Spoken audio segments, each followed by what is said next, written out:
Good afternoon, boa tarde, bem-vindos e bem-vindas. Welcome to this timely event on the makings of the forest, Ecologies of Knowledge in Amazonia. We are delighted to have with us today the visionary scholars Carlos Fausto and McClintock, so deeply concerned with our current environmental predicament. My name is João Bill. I teach anthropology here at Princeton University, and I'm the director of the Brazil Lab at the Princeton Institute for International and Regional Studies, which is hosting this event.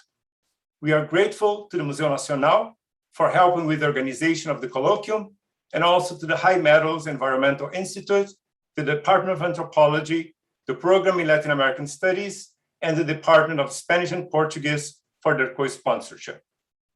The Makings of the Forest is the first public activity of our new research hub on indigenous ecologies of knowledges across the Americas. This endeavor takes the lead from Brazilian indigenous peoples and leaders such as Ailton Krenak, who urges us to abandon anthropocentrism and stop selling out our tomorrow.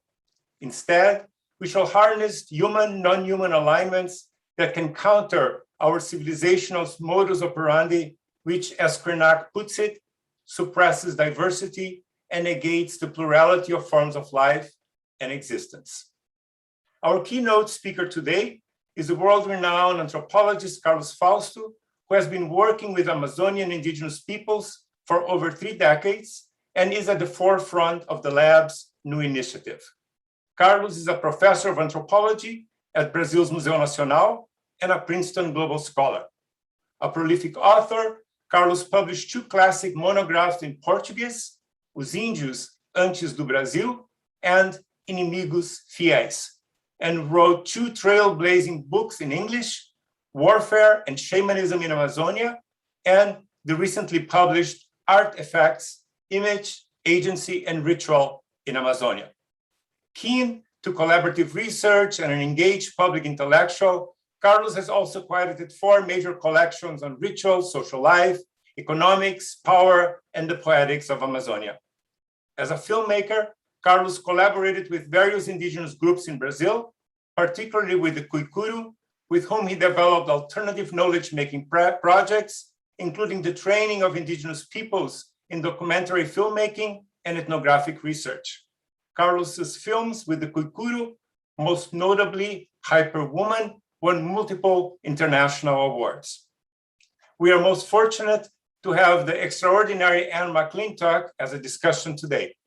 She is the A. Barton Epern Professor in Gender and Sexuality Studies here at Princeton, and is associated with the Program in American Studies and the High Metals Environmental Institute, where she runs, together with Rob Nixon, the Environmental Humanities and Social Transformation Colloquium. Her interdisciplinary and transnational work explores the intersections between race, gender, and sexualities, imperialism, globalization, militarization, and climate change. And is a public writer, photographer, and activist, and is the author of numerous books and articles, including the seminal Imperial Leather, Race, Gender, and Sexuality in the Colonial Context, translated into Portuguese as Couro Imperial, Raça, Gênero e Sexualidade no Embate, one of the most widely cited critical theory books in Brazil, and is currently completing the book Unquiet Ghosts, From the Forever War to Climate Chaos, and has begun working on the project Atlas of a Drowning World. We are so grateful, Carlos and Anne, to have you with us today. This is our format. Carlos will speak for about 35 minutes and will then provide comments and questions to get the discussion going. For the audience watching from home, the chat on our YouTube channel is open, so please feel free to ask questions as the event unfolds. Our team will be collecting your questions and will forward them to me. I will then pass them on to our speakers. The event will last for about 1 hour and 20 minutes, max 1 hour and 30 minutes. Thank you all for being here today. Carlos, the screen is yours. Thank you, João. Thank you, everybody. I will start by sharing my screen because I have some images that accompany my talk. So first of all, I would like to thank the Brazil Lab and the Princeton Institute for International and Regional Studies, as well as the graduate program in social anthropology of the National Museu in Rio, for the kind invitation to give this talk. And let me especially acknowledge Anne McClintock for accepting to discuss it, which is a great privilege, and João, Bill, for organizing it. The paper I'll be presenting today is exploratory and is a follow-up of another one, also exploratory, that I gave in Princeton just before the pandemic. So please consider them as a work in progress. I'm still striving to find my own voice on the issues I address in these talks. I hope that by the end of my period as a global scholar at Princeton, I can come up with something more original and sounding, and especially contribute to our collective intellectual and political endeavor. So let me start with the following statement made by the Brazilian indigenous leader, Yanukula Kayabisuya, in a meeting in New York about 2 years ago. We have to put an end to prejudices against the forest. A diverse group of indigenous leaders, researchers, artists, and nonprofit folks have then gathered in New York to discuss the implementation of a firewall along the Xingu River basin, which should serve as a barrier for the advance of fires and deforestation. The idea was to marry earth and sky, that is, the indigenous perspective from the ground with high-tech images from above, in order to provide indigenous peoples with new tools to confront deforestation and the invasion of their territory. This was an expansion, This was an expansion of our ongoing collaboration with the Kwikuru people who live in the headwaters of the Xingu River, a region that is rapidly drying up with increasing temperatures and a prolonged dry season. Unfortunately, the COVID-19 pandemic put the project on hold, and with the loosening of official surveillance and the government's actual support for encroaching upon indigenous lands, the scale of fires in the region have only increased. It was in discussing this worst-case scenario that Yanukula Kayabisuya, the president of the Xingu Indigenous Land Association, said to us with his usual calm, "We have to put an end to prejudice against the forest." I was startled, as I expected him to say that it was necessary to end the prejudice against indigenous peoples, whose rights are being trampled under the current government. But he chose the forest as his main character, obliging us to move beyond the human. In the talk I gave at Princeton, immediately thereafter, I developed some ideas about different aesthetic sensibilities, distinguishing Western and Amerindian expectations regarding the continuous and the discrete. Whereas Amerindians would make most of small intervals in music and verbal arts, in cultivation and management of the forest, Westerners would prefer to demarcate discrete categories and produce large intervals, such as in clear cutting. For the mathematician John Bell, I quote him, "The domain of the discrete is a model of orderliness. By contrast, the realm of the continuous is a jungle." The jungle is a metaphor for categorical mass in which perception is confronted with too much and too little at the same time. There are innumerable forms of life, but the intervals between them are small. There is an excess of relations, and it's not easy to cut them off. On these same lines,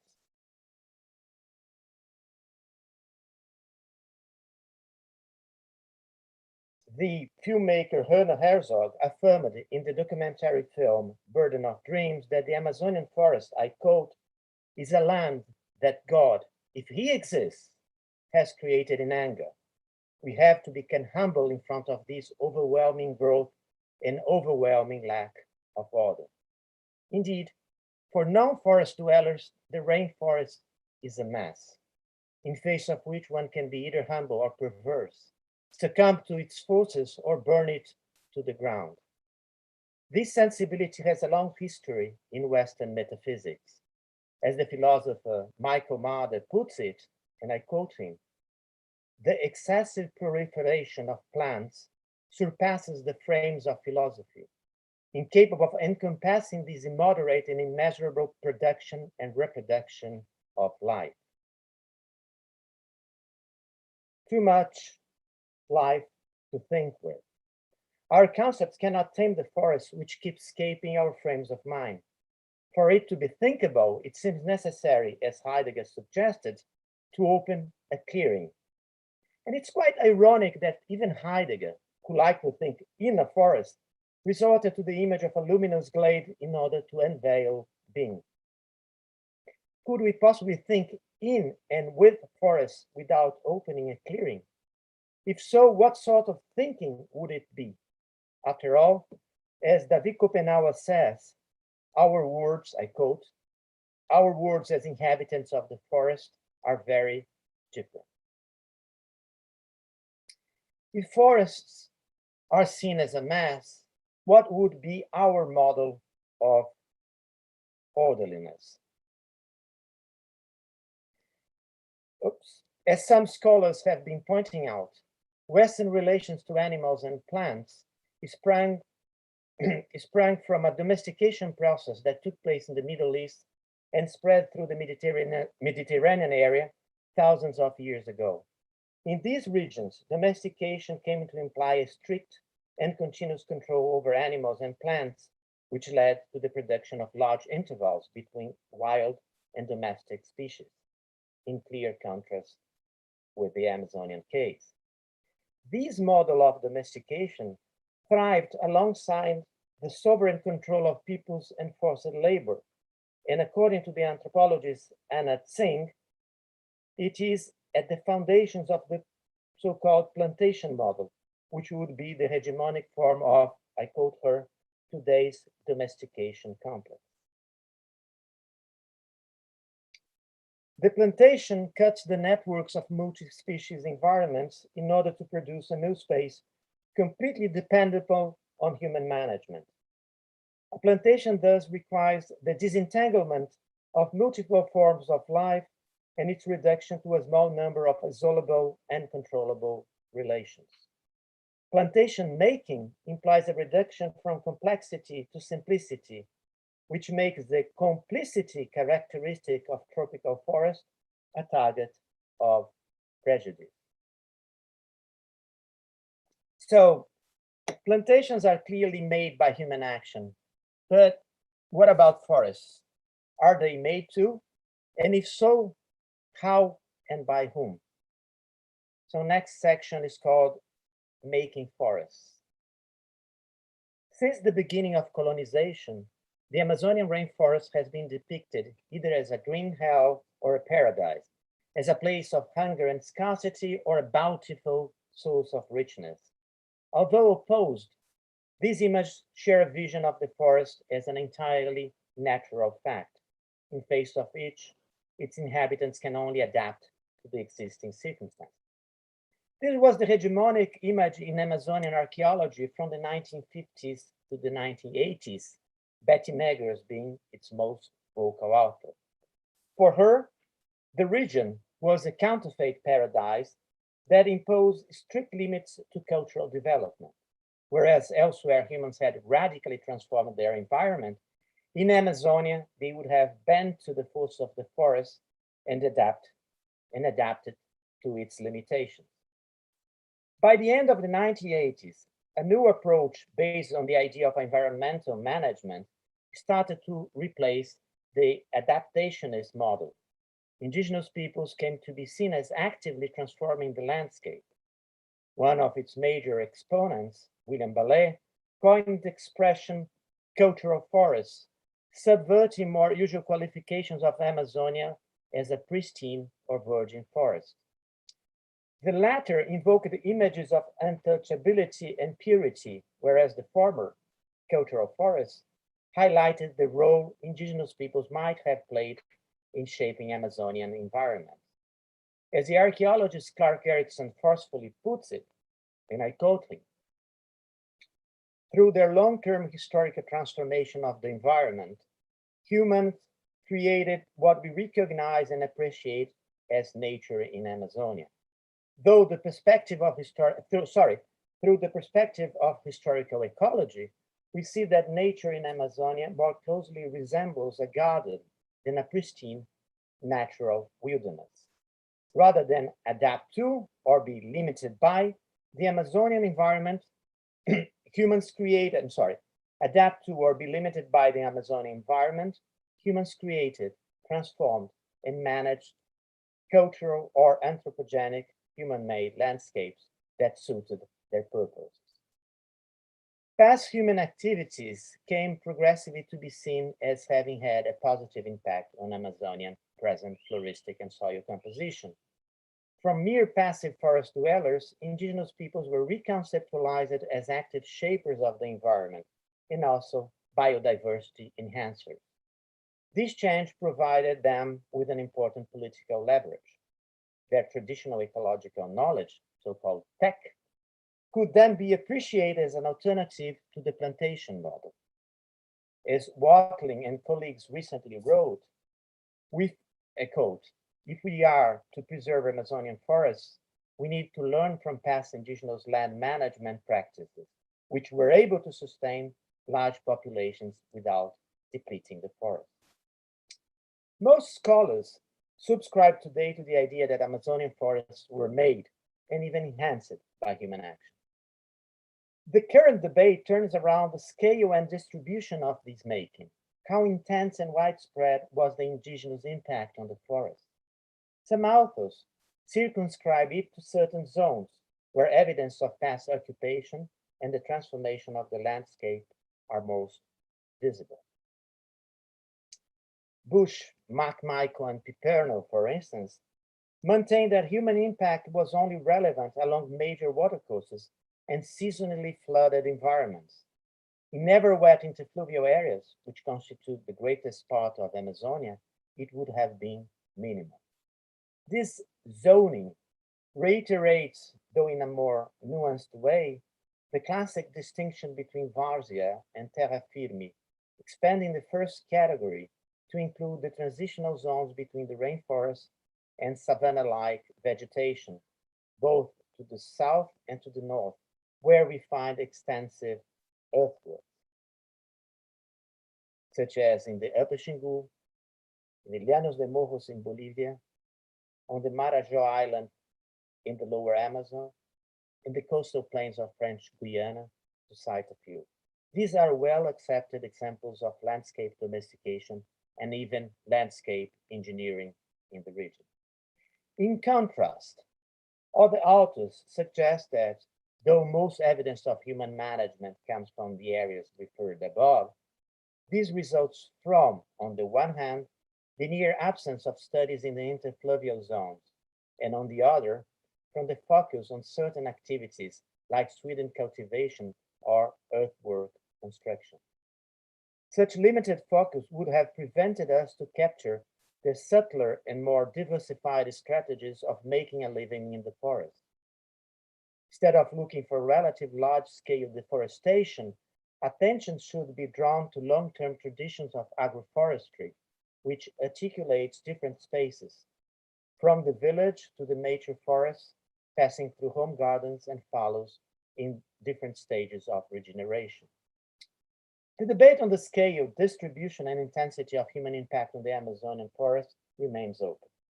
A conclusive argument depends on new empirical data, and it's not my intention to argue in one or the other direction here, though I tend to favor the idea that the impact was more widespread and intense than normally assumed. Here, however, what interests me is to investigate the place of the human and the act of making in these models. What exactly is a human-made landscape in the Amazonian case? What are the implications of calling a forest anthropogenic? How these ideas resonate with indigenous views and experiences of the forest. Next section is called A Complicated World. I fully agree with Betty Maegers on one point. Amazonia is, in fact, a strange world. It is one of the planet's centers of plant domestication, but most crops are not fully domesticated. There are no domestic animals, though Amazonian peoples are passionate pet keepers. Evidence of agriculture intensification are scant, even in places where one finds monumental earthworks.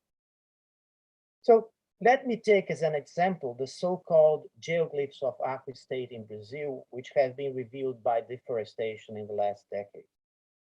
To this date, over 450 pre-Columbian geometric ditched enclosures have been found in the region. The ditches are up to 11 meters wide, 4 meters deep, and 100 to 300 meters in diameter.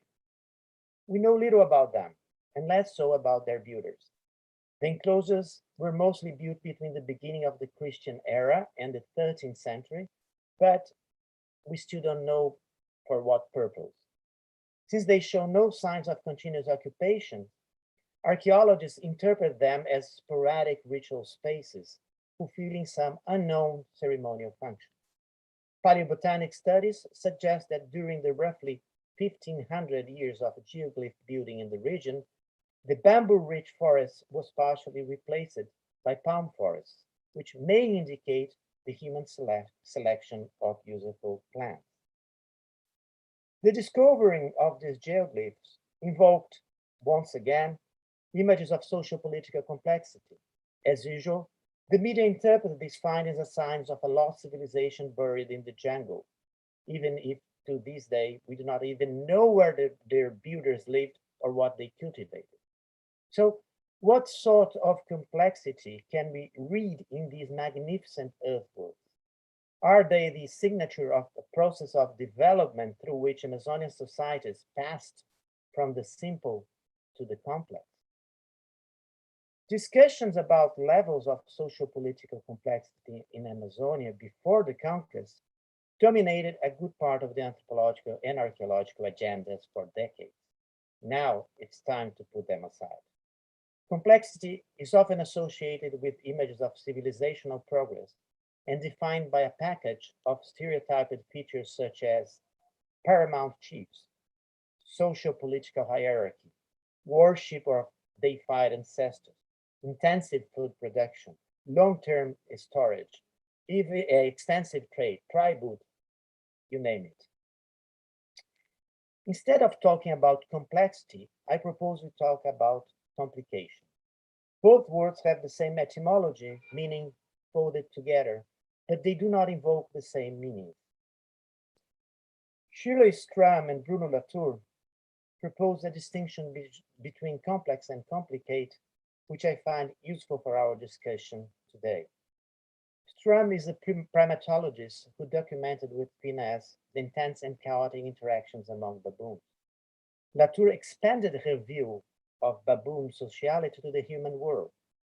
He suggested that less complex situations, where there are fewer objects and institutions to determine behavior, these situations are nevertheless more complicated because the material resources to stabilize social ties are limited.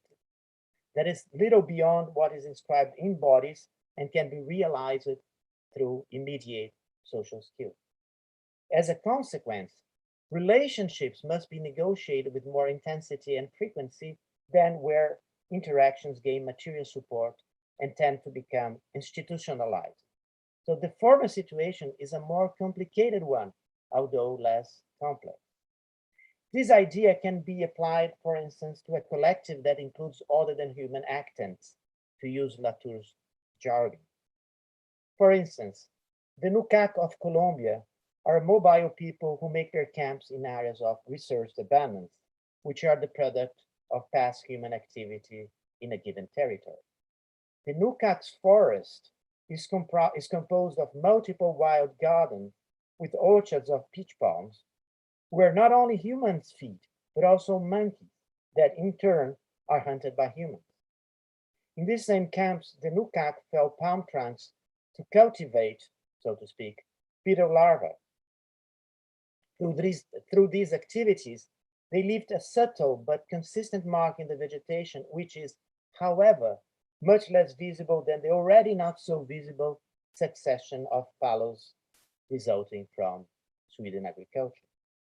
In our sense, the NUCAC world is complicated, for they must manage not always predictable relationships with a set of actors, humans, palm trees, monkeys, beetles, larvae, and also spirits. They do so without domesticating any of these actors, but by altering their spatial distribution and promoting their proliferation.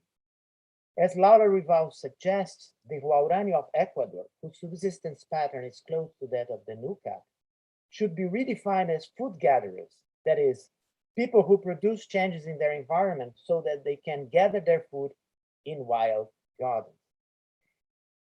If I take the NUCAC or the Huaurani examples here, it's not just to suggest that they are the model of Amazonian societies of the past, nor that they have anything to do with the geoglyph builders.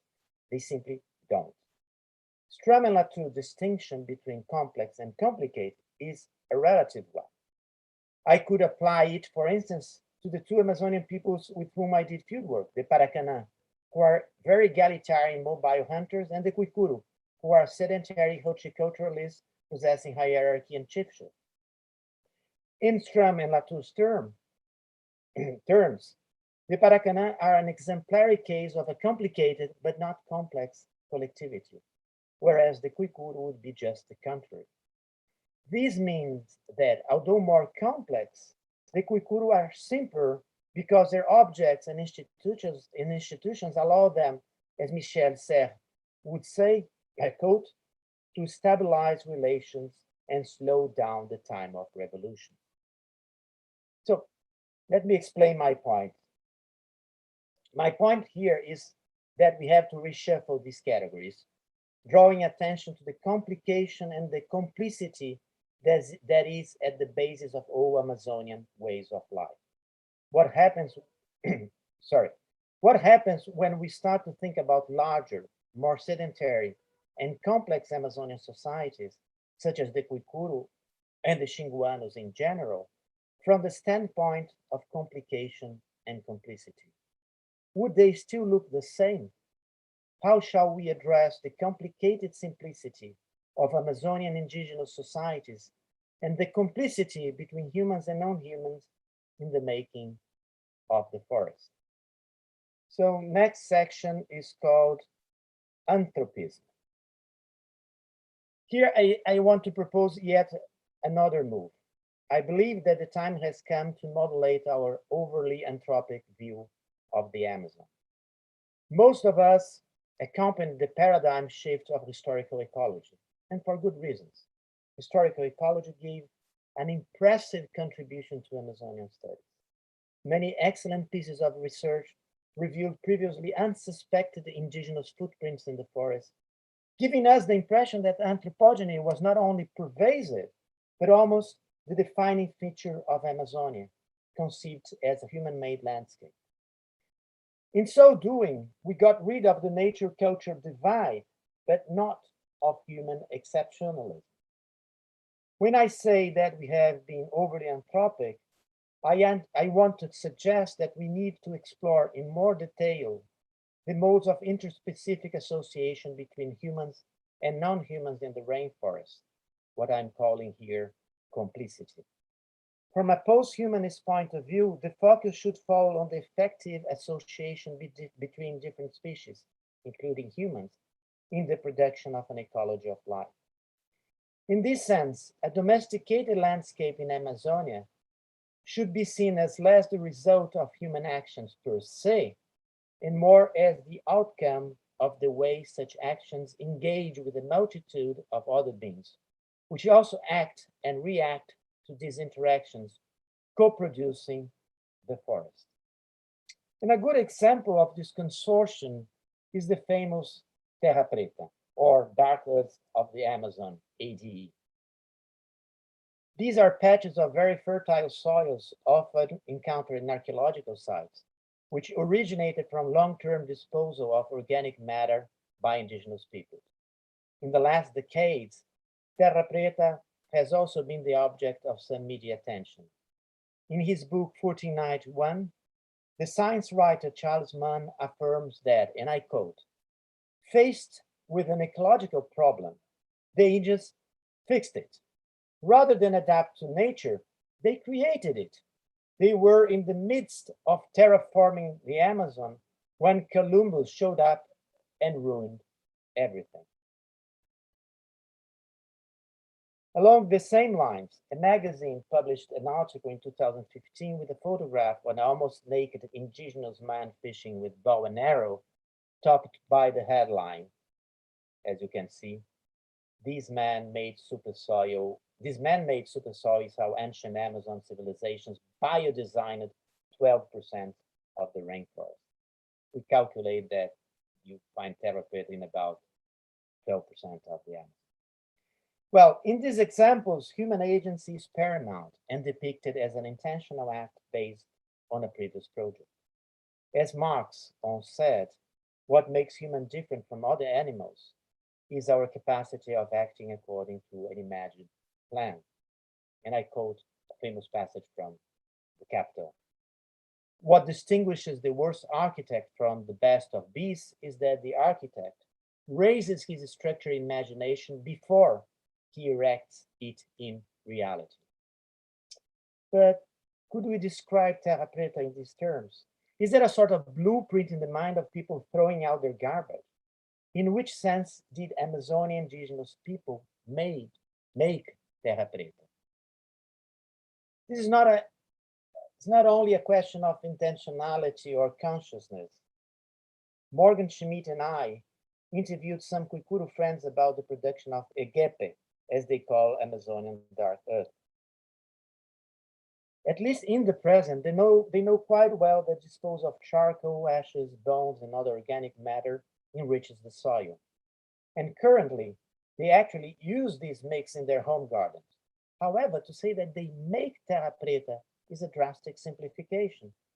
What they do is to align their actions with those of a myriad of other beings, producing a consortium of microorganisms, annelids, insects, fungi, that in certain pre-existing edaphic and climatic conditions generates a highly fertile soil, a soil that is an emergent product of these relations.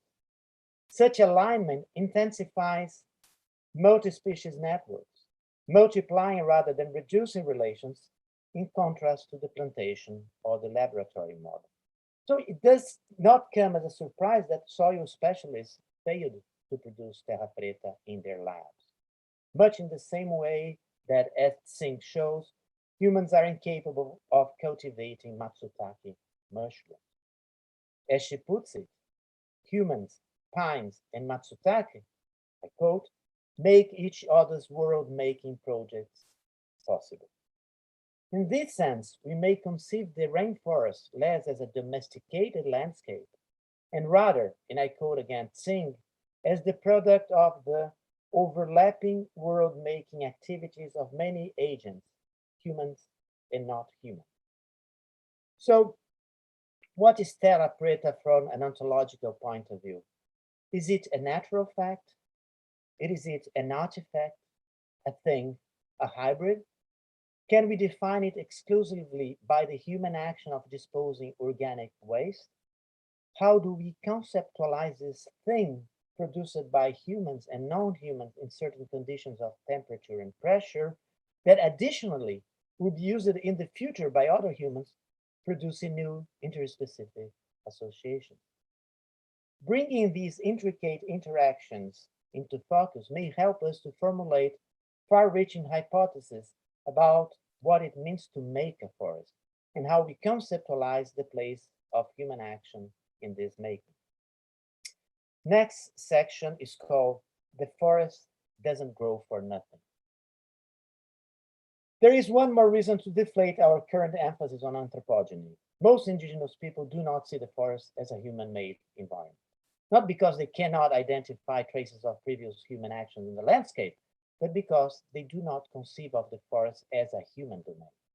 The forest and its beings have their own owners, which are magnified figures responsible for the well-being of their proteges. These owners or masters populate the cosmological thinking of Amazonian peoples in such a way that almost all human activities imply establishing relationships with them.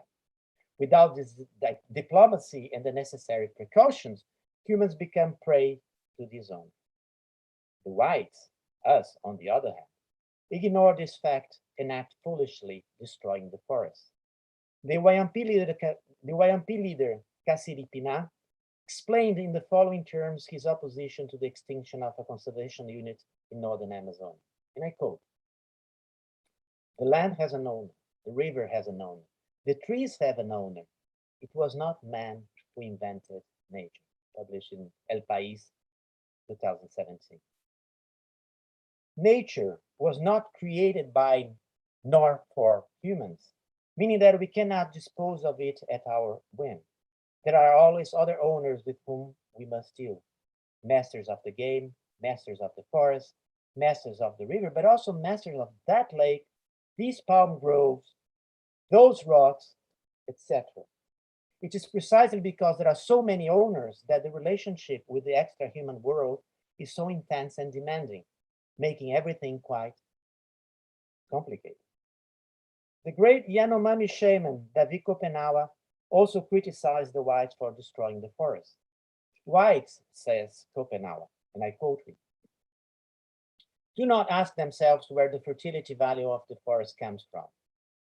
They think that plants grow by themselves for nothing. Growth cannot be taken for granted in Amazon.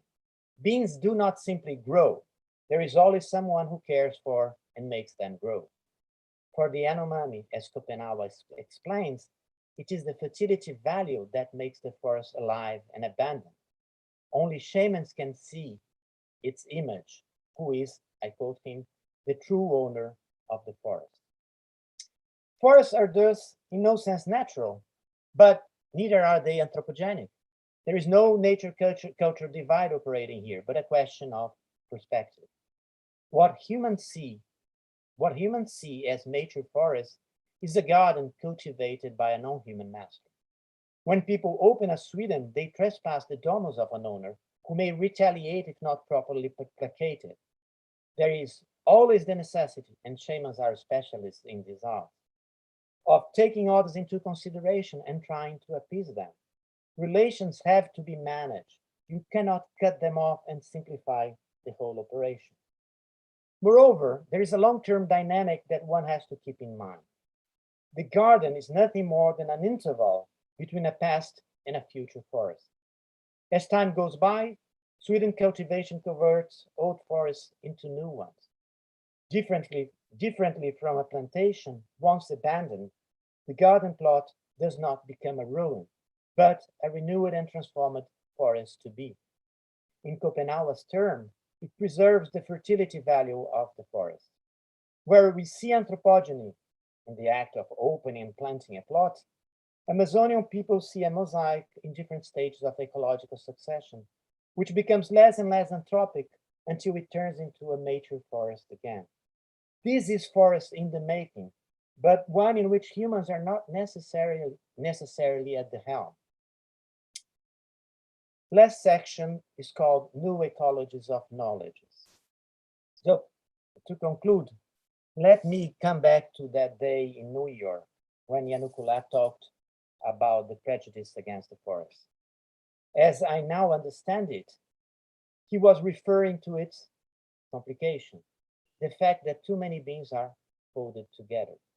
The Amazon is the largest repository of life on the planet. It's about the size of the coterminous United States. It's the realm of 390 billion trees and palms of 16,000 different species, 430 species of mammals, 1,300 species of birds, 380 species of reptiles, 400 species of amphibians, 3,000 species of fish, and it's better not even start counting the bugs.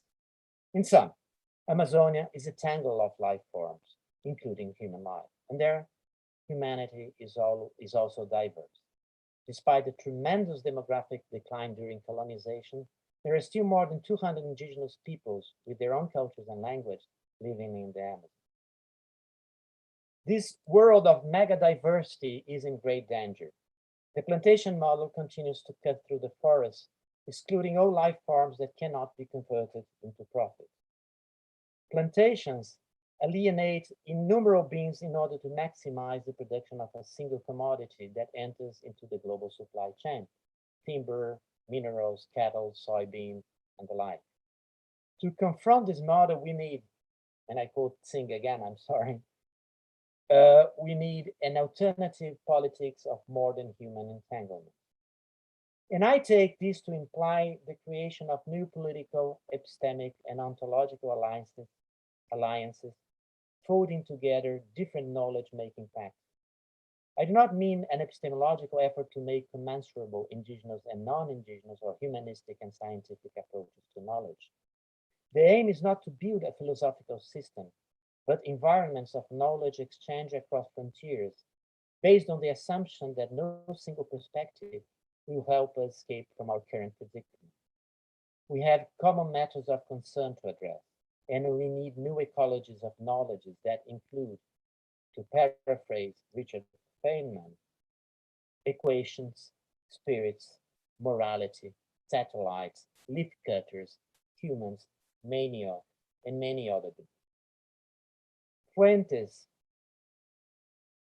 and Baines Rock write, and I quote, "In addressing the challenges of the Anthropocene, we must acknowledge the aspects of anthropes, whereby social networks of humans and other species, plant and animal, create interdependencies and complex webs of interaction that cannot be easily untangled. The lesson that Amazonian and its peoples can provide for the Anthropocene is to convince us that there are many more non-human owners out there with whom we must learn to live and negotiate. Just stopping deforestation is not enough anymore. We must engage with them in new forest making and promote more than human entanglement that is even more complicit." Thank you. Great. Thank you so much, Carlos. And maybe if I can ask you to close the PowerPoint. Certainly.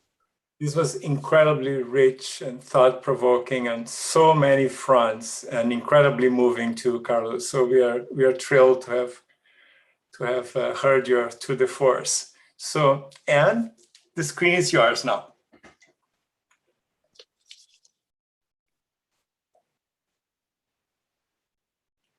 So we don't hear you? Thank you so much. Can you hear me now? Yes. Yeah. Thank you so much, Carlos, for an absolutely dazzlingly generative and transformative invitation. And what strikes me is how incredible it is that in such a brief span, with such, could I say, simple complication or complicated simplicity, such brilliant lucidity, I think what you're doing is you are radically turning the axis and inviting us to transform and ask us how we can rethink the legacy of some of our most profound and problematic assumptions about our relations with our environments, with other species, indeed with ourselves. And you begin by inviting us to think and to live not against forests, which is that pernicious, established, and very violent colonial heritage, and perhaps also not even to think and live in forests, thinking of Heidegger's The Clearing, dazzled with light, but rather you're asking us how we might imagine thinking and living with forests. And so doing, I think you radically reformulate three questions. So let me just echo them very briefly. What are the implications of calling a forest anthropogenic from the Amazonian perspective?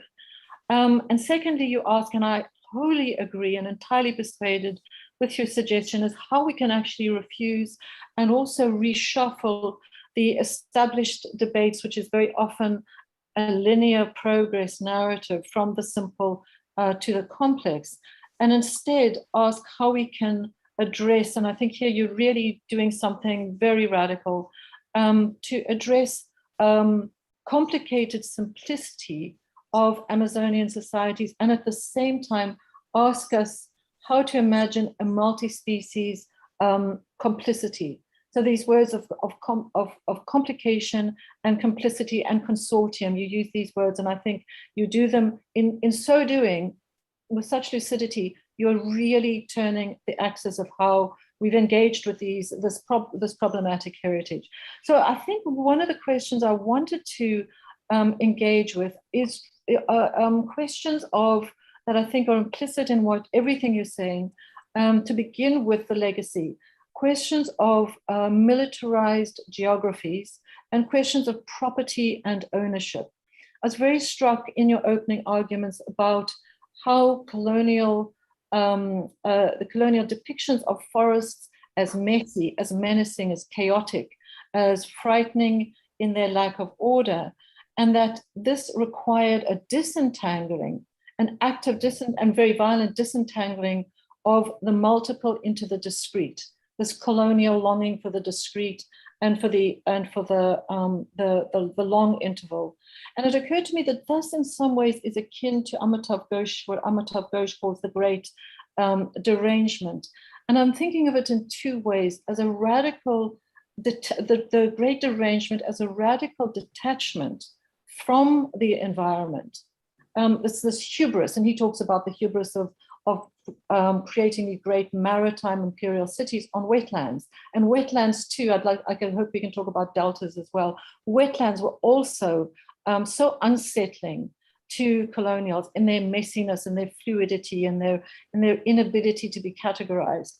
But so a radical detachment of knowledge from the environment that he calls as akin to a form of madness, but also to address what was a radical derangement of the environment itself in these violent ecocides and onslaughts of the environment, the deforestation that you talk about, forest clearing, or if we're looking at deltas or rivers, the damming, levying and fencing of land. So to evoke this notion, the question of property, that so much of the colonial mission was to create military geographies of turning land that is not property and turning it into property that has fiscal, monetarized, financial value, regimes of calculation, of exchange. And I wonder if, I was very profoundly reminded in your talk of two images, and I wanted to just gesture to them very quickly. Maegers, if you could put up the first one. Yes, this one, very famous frontispiece of Hobbes' Leviathan, and I'm just going to gesture ever so quickly. So the Leviathan here is both a half realistic, half fantastical, half phantasmagoric being that looms over a denuded landscape. And it's precisely the sovereign derives the power. And I think it's a document and an image of legitimation. It doesn't appear to be violence, and yet it is saturated in an almost unseen violence, which is the denuding, the literal deforestation of the land. It's divided in half, but in a sense, this image proclaims that the power of the sovereign is naturalized by an absence of nature, by the absence of trees. It is the power resides in that violence against the land. And Maegers, if you can just turn to a second image. This one, across the oceans, is John Garst's American Progress in 1872. And this is very often seen as an image of progress, the railroads traversing the landscape. It's an image of technologies of progress and transport, the telegraph, the coaches, the indigenous people disappearing into a vanishing past, the ships in the background, and likewise a figure that is both realistic and phantasmagoric. And her name is Empire. It doesn't seem to be a violent image, but it's an imperial image. But I think both of them evoke what you're saying about the colonial longing for a denuded, it's a landscape denuded of forest, and there's only the remnant, the vestigial forest in the bottom right corner. But you also think what is interesting in terms of what you're talking about, multi-species, co-production of landscapes, that has been radically disarranged in this image, so that you've got a division between animals, certain species, livestock on the right-hand side. And if you think of the word livestock, it's literally living capital, but it's fenced off, it's bounded.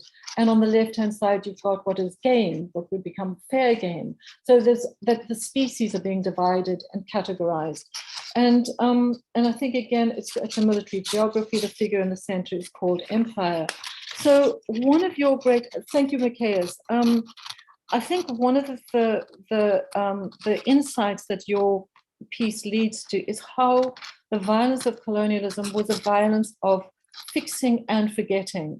That colonialism manifested its right to unmake the forest through acts of amnesia and violent forgettings of precisely what you are bringing back into the discussion, violent forgettings of the entangled ecologies of jungles, forests, and what I'm working on are the fluid ecologies and the liquid lands of deltas. The word delta means to change. Deltas, like forests, are messy, chaotic. They morph, they meander, they challenge the fixed colonial categories. And so these fluid and messy ecologies had to be subdued and violently channeled, levied, but also turned into property through these violent geographies of fixed property and exchange. So my question is, you have this remarkable section towards the end of your piece where I'm hoping I'm quoting you correctly, which raises this question of again, turning the axis of notions of ownership. You say Indigenous people do not see the forest as a human domain. The forest and its beings have owners. And then there's this wonderful section, wonderful sentence, the trees have owners, but it's not a human.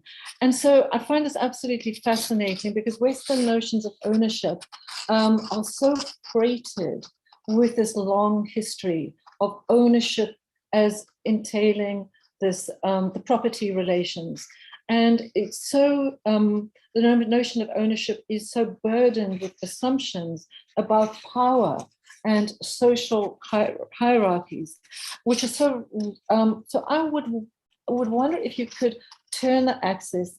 I have not been to Amazonia. I'm not an anthropologist who've worked with the communities that you're working with. And so I would love to hear you perhaps say more about that relationship in the forest. You're describing it as ownership, and I know it's translated into English, but if you could just say more about what that cosmology, if you like. I've been talking very recently to Indigenous people I've become very close to in the Gulf of Mexico, the devastation of Hurricane Ida. And in speaking to some of them who are Choctaw, one of them was saying to me, but the island does not belong to us. We belong to the island. So it's a very similar cosmology, and he's going to return. It's just not a question. They're simply going to return. This is something they've always done. So that was one of the questions I would love you to address. I'm looking at the time now. I'm wondering if I should stop and or should I continue? So, Anne, maybe Carlos could respond now, and then you can come back. But it was so incredibly rich what you opened up here with your comments and your questions. And I also want to invite the viewers, please, post your questions on the chat, on the YouTube chat, and our team will collect them and pass them on to me, and I will assemble bundles here for Carlos and Anne. So Carlos, you want to give an initial response, and then Anne, you can come back. Yeah? Okay, fantastic. And first of all, thanks very much.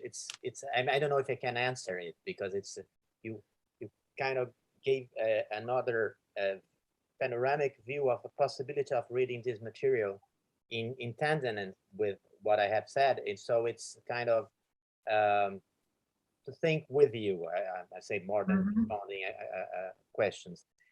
And I will start with the notion of property and the problem of ownership. Yeah, this is something that I've worked a lot since my PhD, and I actually organized a book in 2016 called ownership and nurture in Amazonia. Mm. And I also, this is part of a long aspect of my work, my thinking, about asymmetric relationships in Amazonia with the spirits and shamans and whatever.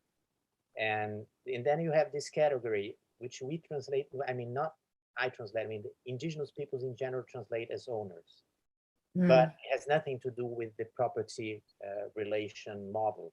So I wrote an article in 2008, which is called Too Many Owners. Basically, you know, this Rex Stout's book, Too Many Women, Too Many Substances. So I use Too Many Owners. But it's a comparison of the cosmology, Amazonian cosmology concerning ownership and the notion of property in Locke. I just got, like, you know, you have two different cosmologies, but they have things in common. But the way things organize in the way the relationship between people and things, or people and people in some cases, is not in the kind of you know, the proprietary model that was dominant in the Western world, which is fundamental. I mean, of course, you have to create boundaries, you have to create intervals, you have to individuate property in order to attribute it to someone. I mean, this was clear in Locke, for whom God gave the world in common to all men, but then you have to individuate property. And so the whole idea about your body only belongs to you, so you have complete ownership of your body, and through your work you extend it to things in such a way that you create a relationship which is an attachment between something and you and something. And this is the proprietary model. It has to exist in a discrete world of orderliness. So in my other paper, which was more about this continuous and discrete, I was trying to show that the way our society is organized in a most general form, including aesthetic terms, makes that the rainforest complicity is something that you cannot deal with. It's too difficult. You don't have the means of thinking about it. And it's probably true that this comes, I mean, it's the argument by Michael Marder on plant thinking, is that this is something that is characteristic of Greek metaphysics, which continued in philosophy. And so one of the difficulties here, to respond here, is that the question becomes big and big and bigger. And what I did was, just, since it's an exploratory paper, work in progress, as I did in the other one, I don't feel like I have to justify everything. So I was patchworking, putting together reference to Heidegger, reference to Marder, references to other things, to indigenous people talking, like starting this ecology of knowledge is in the making of the paper, so that you have different voices in it. So, and of course, I mean, in Hobbes' frontispiece, the frontispiece of Leviathan, clearly you have complete deforestation, but you also have geometric cities, very geometric cities.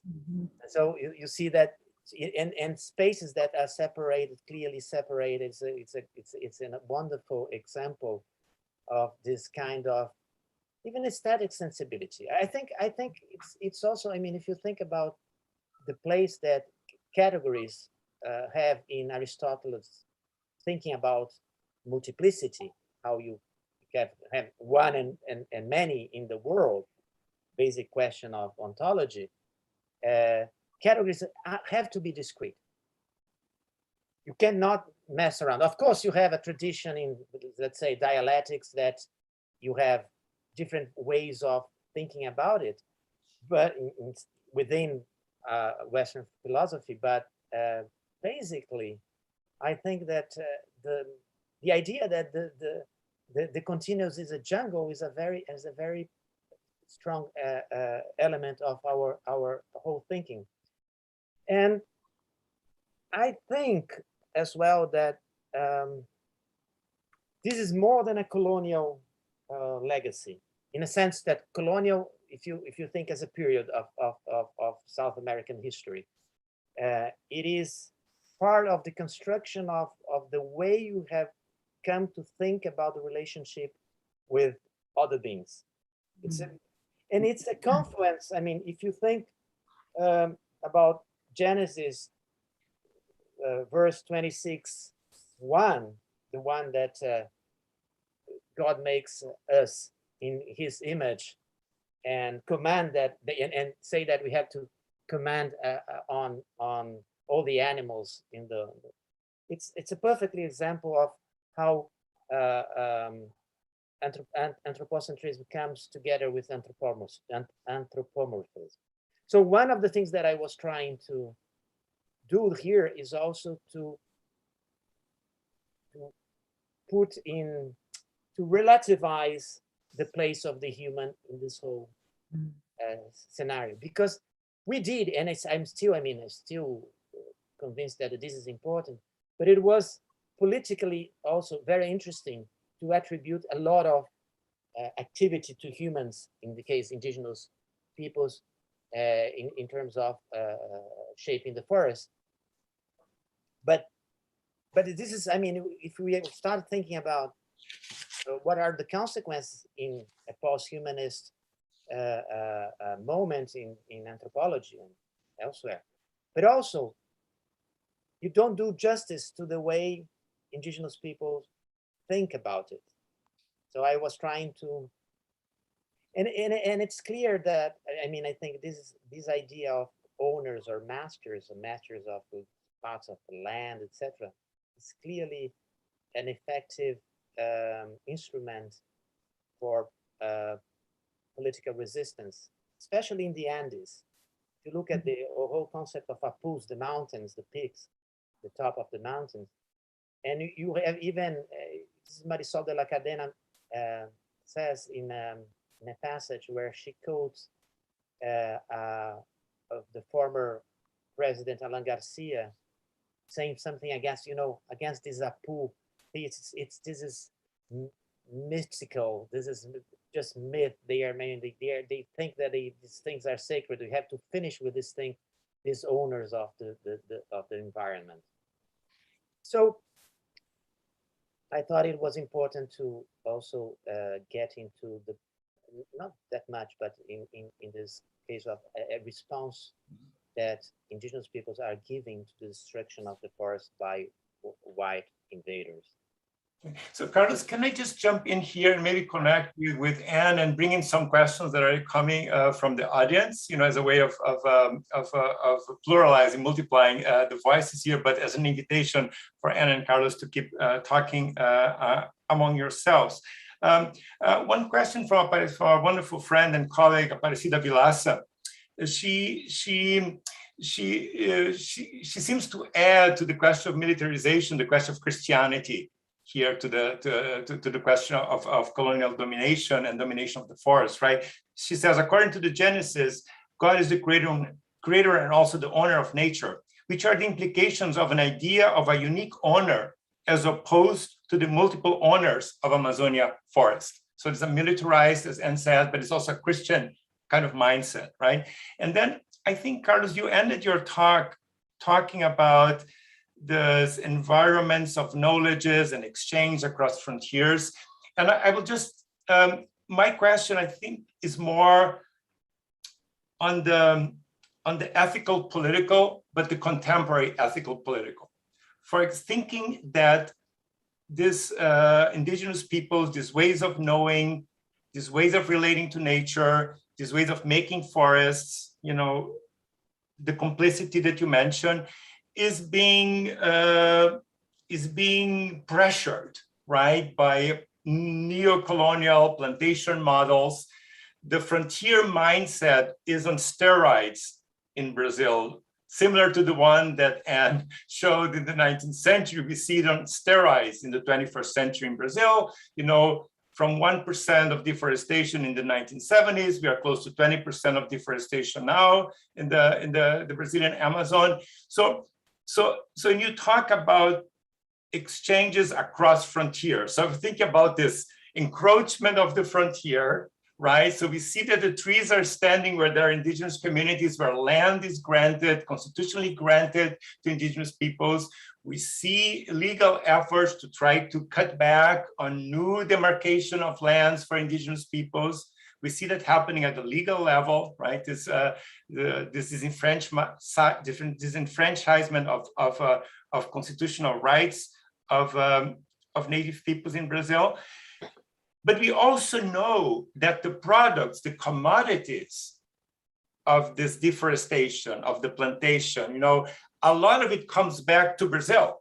Land and meat is mostly consumed by Brazilians themselves, you know. So how, on the one hand, how can this ethics and can we call it a politics of living with the environment, making the forest, you know, transpire politically, you know, to the very consumers of the deforestation of the products of the Amazon? And I'm thinking politically here, right? So that's one thing, but also internationally, you know, we think of the Amazon having this incredible visibility now, indigenous rights as well. You know, we know the planetary nexus of the Amazon, but we tend to think of solutions of climate, solutions to the climate crisis, technocratic approaches or monetary approaches, but you're complex. There's something more complex in what you are signaling us here. So both internally, but externally, how can that knowledge of making forests transpire and be politicized somehow, so it's not too late? Mm-hmm. Okay, let me start with the Aparecida's question, which is simple.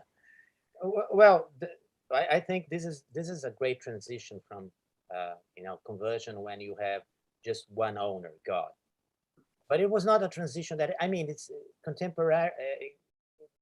Aparecida knows much better than I do. But in present times, it is there is a huge process of conversion among indigenous peoples, but we don't know yet what is going to happen. I mean, if you look in colonial records, this is something that was going on since then, and it's interesting because most ways of it was very common for missionaries, Catholic missionaries, to translate God as using the word for owner, the indigenous word for owner, and putting the pronoun so that you say our owner. So, for instance, in Tupi-Guarani, Janejara, our owner. But you find, for instance, that this Janejara, this our owner, was included among, for instance, the YMP people. This guy Cassiri Pina, that I quoted, is from the YMP people. They have the Janejara, which is a sort of god, but among too many owners. That's the point. I mean, the point of the owners here is that they are multiple. Mm. They are never one, and they can be as much as you could think. I mean, if you look, you can say, well, I don't know if there is an owner that is the owner of these, I don't know, palm tree groves, but if you say so, there must be one. So this multiplicity, which is, if you remember, that is an interesting aspect of Aristotle. In the metaphysics, it finishes with the question about, is there more than one? There is an unmoved mover. There is an actor that is not acted by someone else. And Aristotle finishes with the passage saying in the chapter 12 of Metaphysics, saying something like, it's better to have just one, not more than one. And this is quoted in a reverse form by Etienne de la Boétie in this Voluntary Servitude, a famous book that was in French, that was part of, So it's quite interesting that this politics, as Eduardo Viveiros de Castro would say, politics of multiplicity, applies to these many owners. So if it applies to owners as spiritual beings, it also applies to people. So, and just before going to responding you as well, just coming back to Anna's fixing and forgetting, it's quite interesting because then it is, and then I connect it to your question as well, is that if you look at the colonial period, of course you have these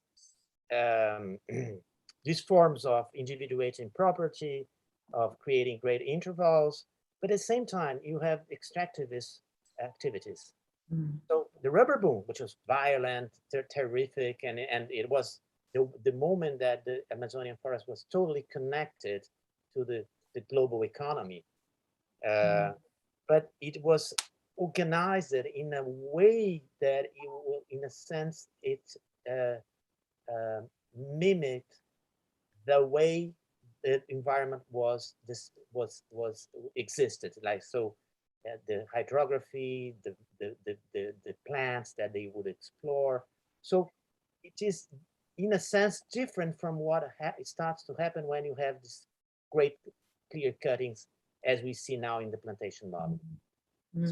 So we have also to put a new, be more nuanced.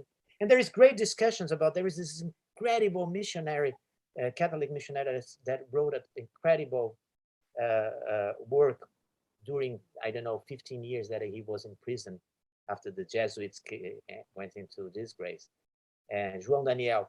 And he has incredible ideas of how to change Amazonian nature and what they have to plant, finish with manioc. And so there is a lot of also questions about what is the kind of cultivating practices of indigenous peoples that was seen by Europeans as an obstacle for them to become civil people. So you have fixing and forgetting, but in different levels, I think, depending on the period and the region. But this, so it goes through all the way to the present situation, which is very bad. I mean, it's critical. It's critical, and it changed a lot. But I'm not totally pessimistic for one reason. We had, when I say we, I say the indigenous people, those people working with them, and traditional peoples, etc., etc. We, since the end of the military dictatorship, we had many victories, and the Constitution was 1988 Constitution is one of them, a major one. And if you look at the notions of collective property that was ingrained into the Constitution, is quite radical in comparing with, you know, and this is part of the problem. So, and if you look at the demarcation of indigenous territories in Fernando Henrique Cardoso's government and Lula's government, it's incredible. It's huge. So I was always asking myself the question, why we are being capable of doing this? Because I mean, they are so powerful. I mean, the enemy. Why is that we? I mean, they would allow us to, and then in a certain moment of our existence, you have this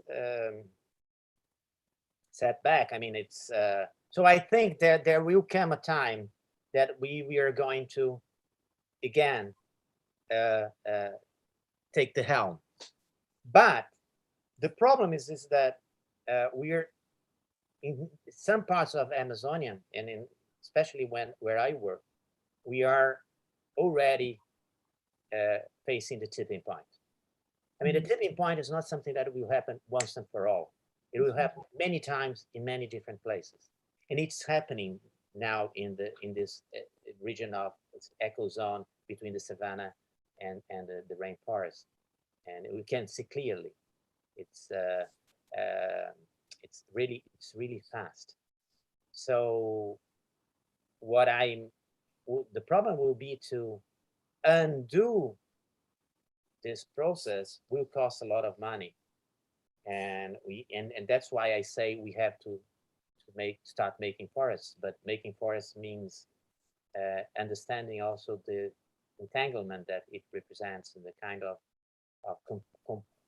complicity and complication that we have to deal with, which is not easy for us. I mean, we can talk it like, intellectually, but I had also the experience in the forest, which was not easy. I was not familiar and I had no capabilities to living in the forest and think. And then how can you think with the forest if you have difficulties, practical difficulties to engage with it? So that's also some sort of personal experiences in the beginning. I remember 30 years ago facing very difficult situation when I was in the limits as well. So, because it's harsh, it's not easy, but it's fantastic. I mean, you get kind of addicted to it. So, Anne, do you want to come back in maybe with a few more comments or questions, and then I can add, there are a wonderful group of questions that are coming up from various fronts here. So maybe you could throw a few more things at or engage Carlos, Anne, and then I could, before Carlos responds, I could still add a few questions that are coming from the audience, and maybe Carlos could wrap it up. Yeah. Right. Let me try very, very quickly, because I think it's more important to hear from the waiting questions.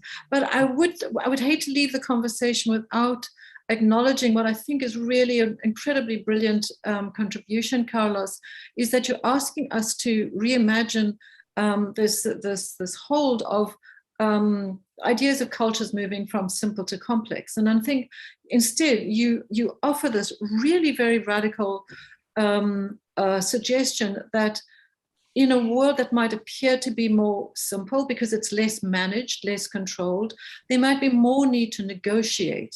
There might be more need to cooperate.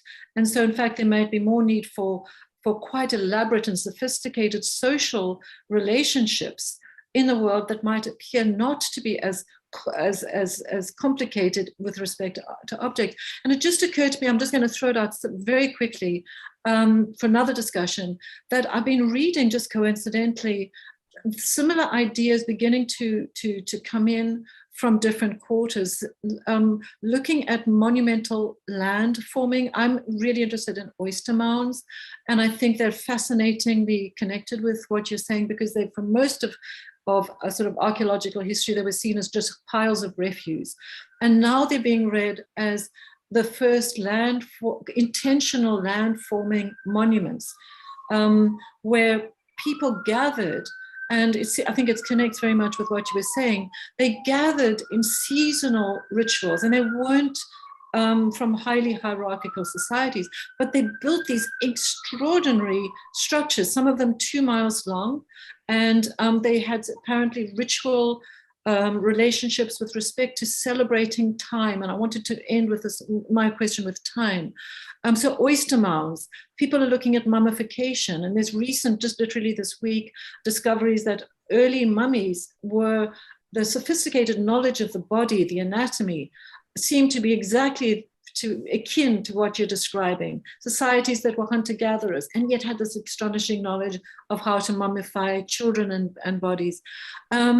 Mummification art in Indonesia this week, very complex art going far further back than was expected, and yet extraordinarily sophisticated art. I would love to ask you about the art question, that if we need categories, the art that you showed was just so stunning, seemed to actually, in so many creative ways, doesn't art just by the very term metaphor means to cross boundaries, doesn't art in itself thrive on the confusion of categories? But I wondered if, I've been thinking about time, so I want to just end with a question. I've been grappling with the idea, and I'd love to think with you, I've been grappling with the idea of getting that, I think the Anthropocene, the upheavals of the Anthropocene really require us to get rid of Enlightenment notions of progressive time and clock time. And I've been thinking of fugue time. fugue in two senses. One, which echoes what you're working with, I think, which is multivocal, multiple voices, both narratives and music. So multiplicity of intermingling, enmeshed narratives and voices, but also fugues are not only questions of narrative and time, but they're also states. So questions of amnesia, forgettings, but also rememberings, and finding ourselves in unexpected places. We're working with Holocene infrastructures in the Anthropocene.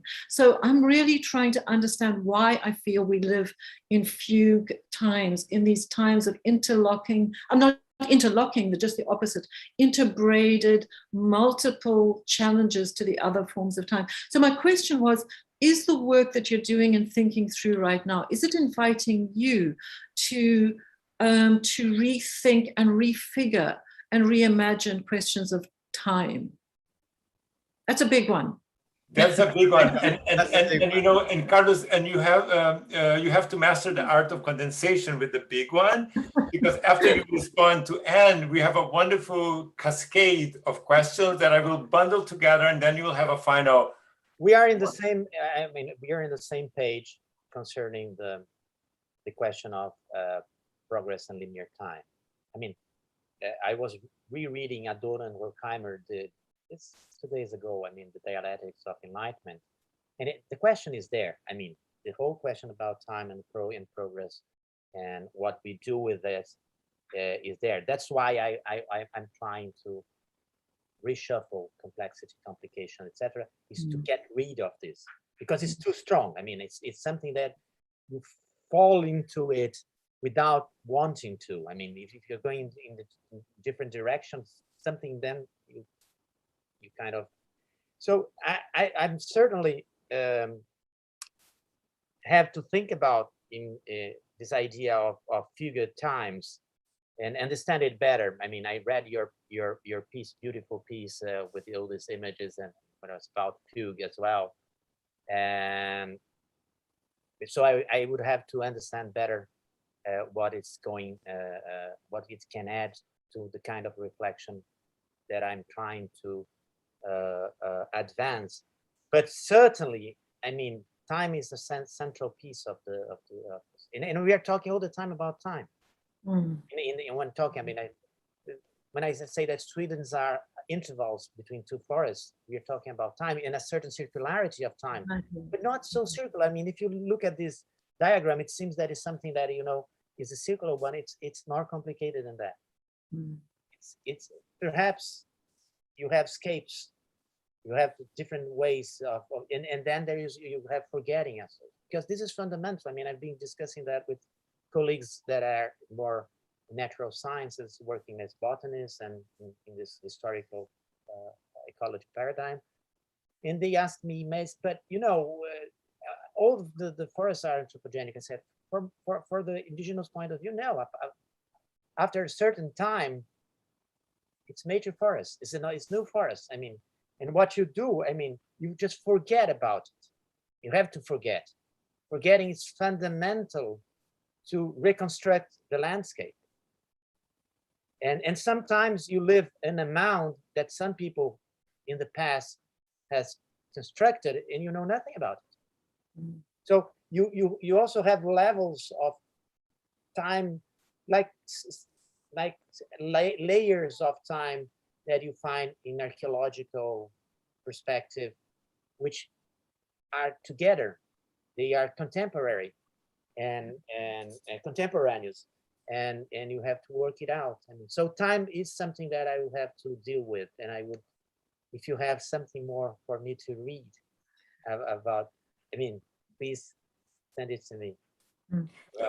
On that note, you know, the question of time, you know, like, I will just very hurriedly, and I will do a little injustice to the complexity of the questions that came our way, but I will kind of synthesize them and try to bundle them to you, Carlos. But on the question of time, our good friend and colleague Federico from Museu Nacional introduces the question of the urgency, the sense of urgency that seems to be latent in the way you present your findings.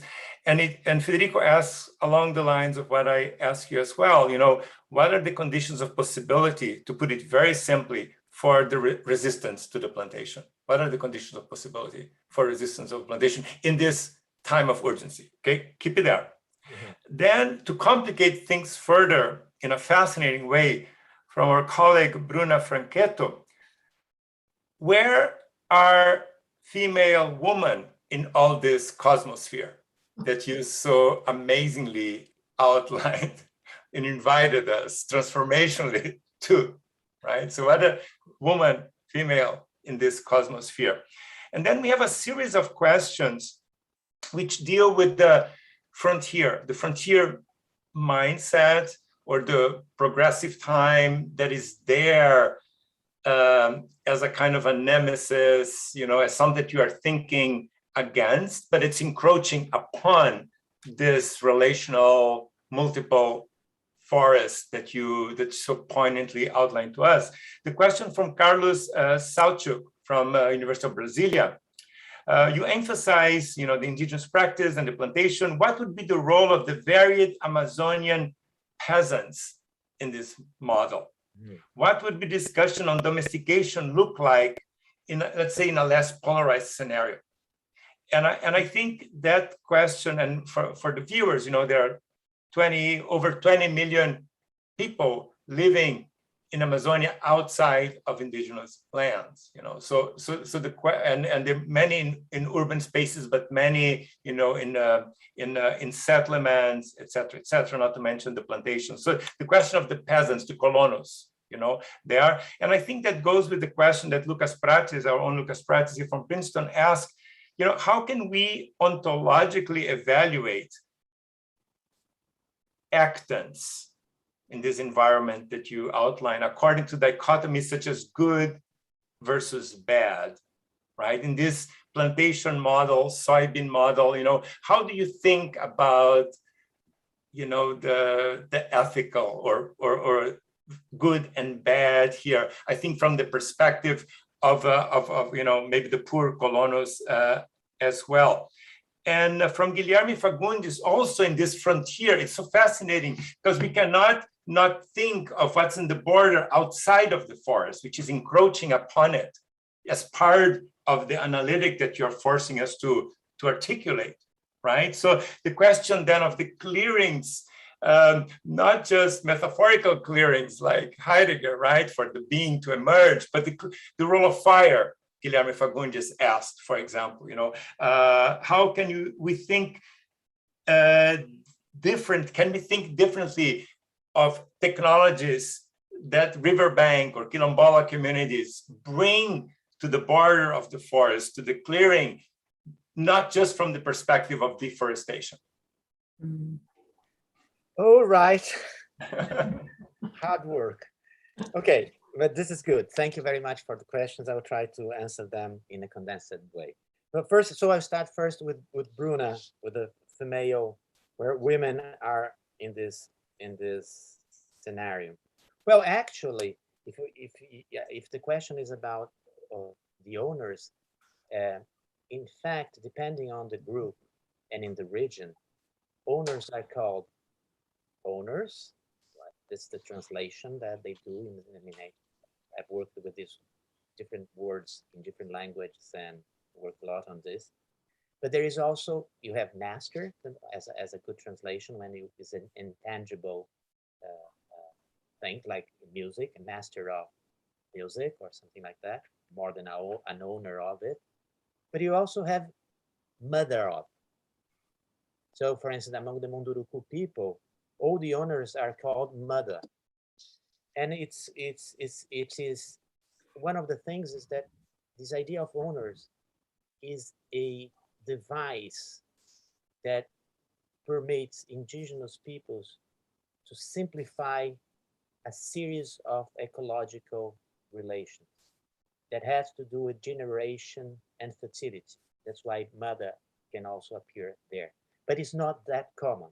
So in general, what you find is a word that can be translated as owner. You have variations, but then, so of course, and women appears all the time in the relationship with the spirits. I mean, I wrote in the other paper for Princeton. There's all the thing about cultivating the place of women in this relationship as co-mothers with the spiritual owner of the plants, etc. So, I mean, it's everywhere in this story, as they are everywhere in social life.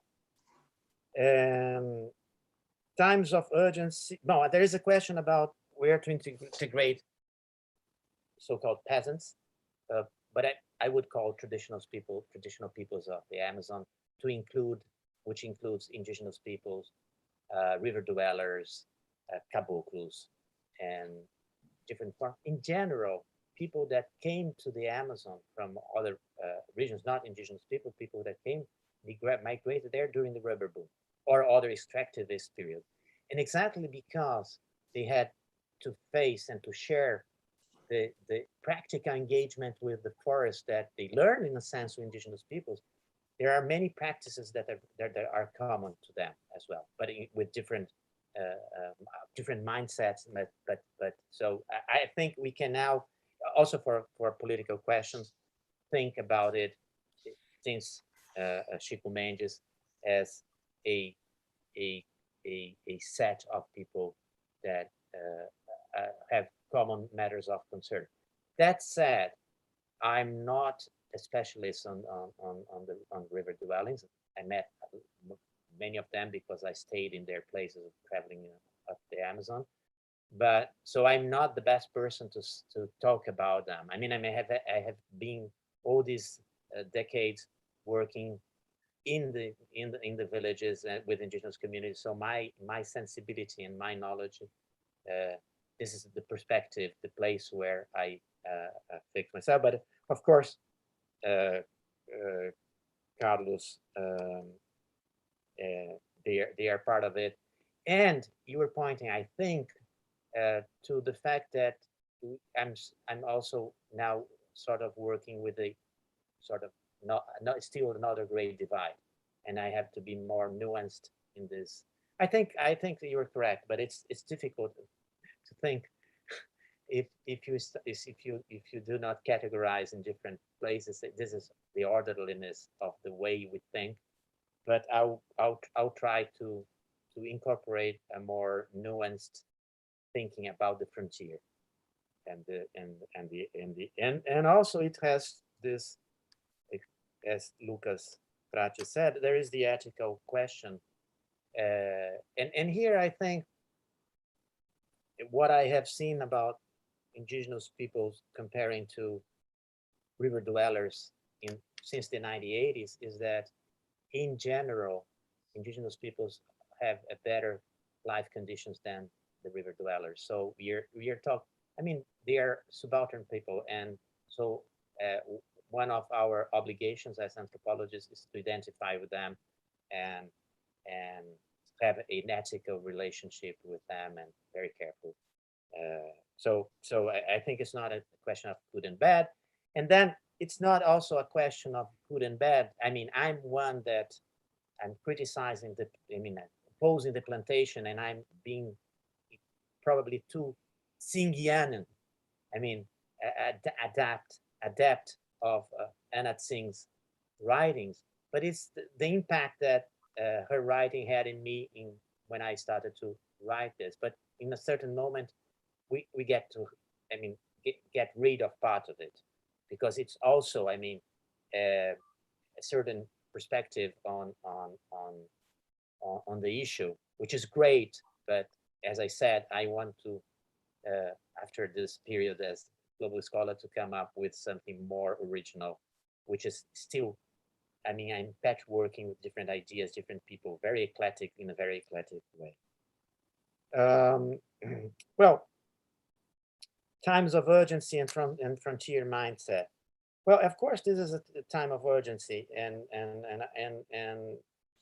I came to this conclusion after 2 periods of fieldwork in 2017 and 2018 that I started to work effectively in the forest for kind of first survey on the effects of fire inside, within the indigenous land, because it's out of control now. And what I've seen kind of appalled me. I mean, I was not prepared to see it. I mean, I said, this is fucked up. Sorry for the word. We are already much advanced in this process of drying up than I thought. And I'm talking this week with a couple of friends, Cuicuro friends who were going to Glasgow.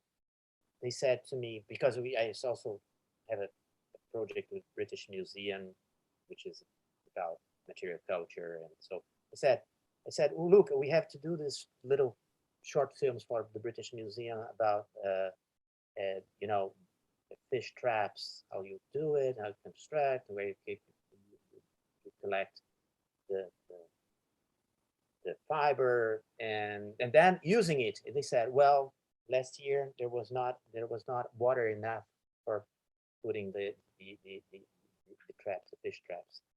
It was completely dry.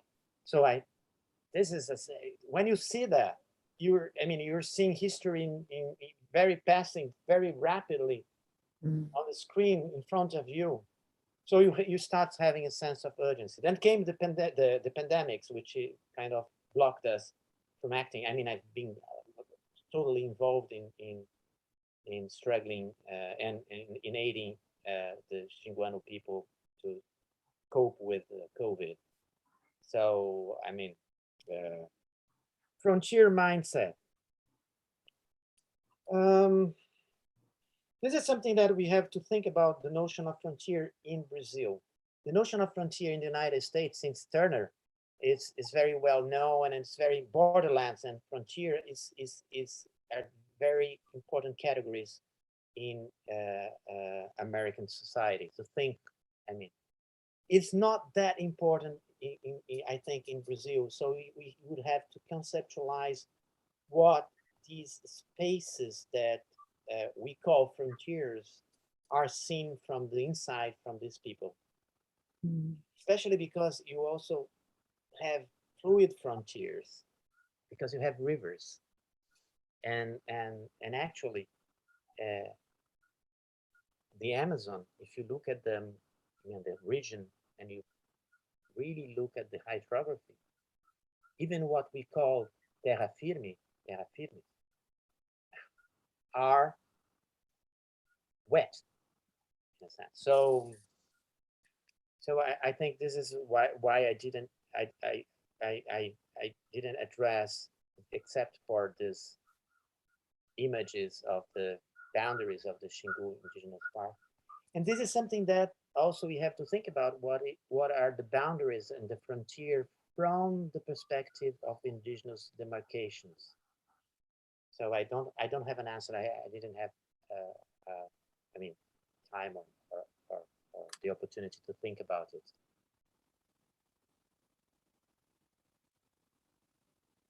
Yeah, I was saying, Carlos, you gave us so much, and a lot of cues of things to be continued.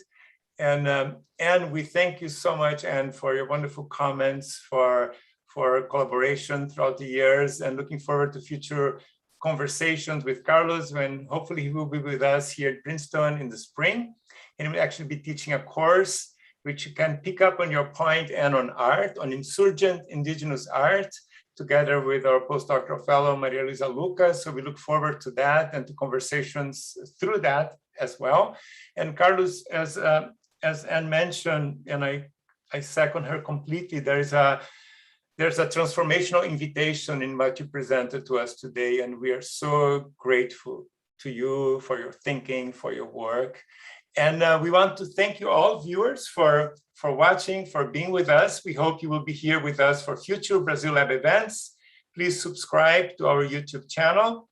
And on November 3rd, next Wednesday at 4:30 p.m. Eastern Time, we will be hosting the first session of our series which we will be featuring throughout the month of November and early December, Amazonian Futures, Futuros Amazônicos, organized with the wonderful Think and Do Tank Amazonia 2030. Juliana Assunção and Saulo Kozlowski will be in conversation with Princeton's Jennifer Widner on forest bioeconomy and the future of Amazonia. So the conversation will certainly continue next week. We look forward to having you all back here. Stay well and see you all soon. Take good care.